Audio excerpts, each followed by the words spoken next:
ভয়মুক্ত পরিবেশে ভোটাধিকার প্রয়োগে ব্যবস্থা গ্রহণের জন্য নির্বাচন কমিশনের কাছে পাঠানো চিঠির পুঙ্খানুপুঙ্খ বিশ্লেষণ করছেন কমিশন। রাজ্য সরকারের কাছে বেশ কিছু বিষয়ে জবাব তলব করেছে কমিশন। সাংবাদিক সম্মেলনে জানালেন সাংসদ জিতেন্দ্র চৌধুরী।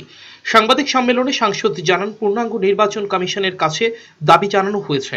আমাদের বক্তব্যের প্রেক্ষিতে সম্পূর্ণ যাচাই করে পদক্ষেপ গ্রহণ করুন।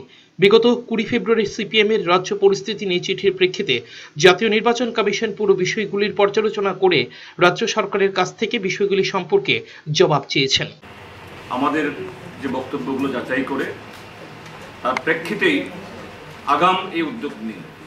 তো আমরা একদিক থেকে খুবই যে আশ্বস্ত যেতে যে আমাদের যে 20 তারিখে আমরা আগাম যে আমরা এই পাঠিয়েছি ত্রিপুরার যে ঘটনাবলী সম্পর্কে তাদের সাথে আলোচনা করে বোঝা গেল তারা এগুলো ইনডেপথ স্টাডি করেছেন এবং বলেছেন আমাদেরকে আমরা ত্রিপুরা রাজ্যের প্রশাসনের কাছ থেকে এই সমস্তগুলোর জবাব আমরা চাইছি।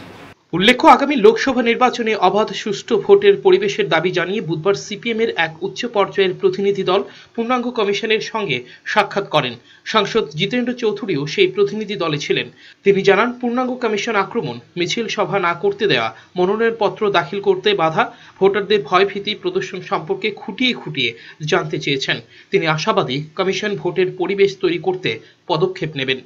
এই ঘটনাগুলি যে আমরা বললাম আক্রমণ, যে এদের প্রার্থীদেরকে নমিনেশন সাবমিট করতে দেয় না, তারপর যারা ভোট দিতে যান তাদের উপর আক্রমণ হয়, ইন্টিমিডেশন হয়, মিটিং মিছিল করলে পরে, এগুলো তারা খুঁটিয়ে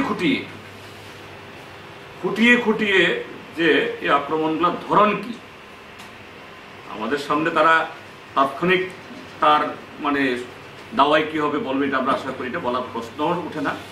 কিন্তু মনে হয়েছে যে এই যে পূর্ণাঙ্গ কমিশন আমাদের কথা বলেছেন তারা এটা অনুধাবন করার চেষ্টা করেছেন এবং আমাদের রিপোর্ট দেখে তার কগনিজেন্স যা আছে এটা মনে হয়েছে। ব্যুরো রিপোর্ট, চ্যানেল 3 রাত।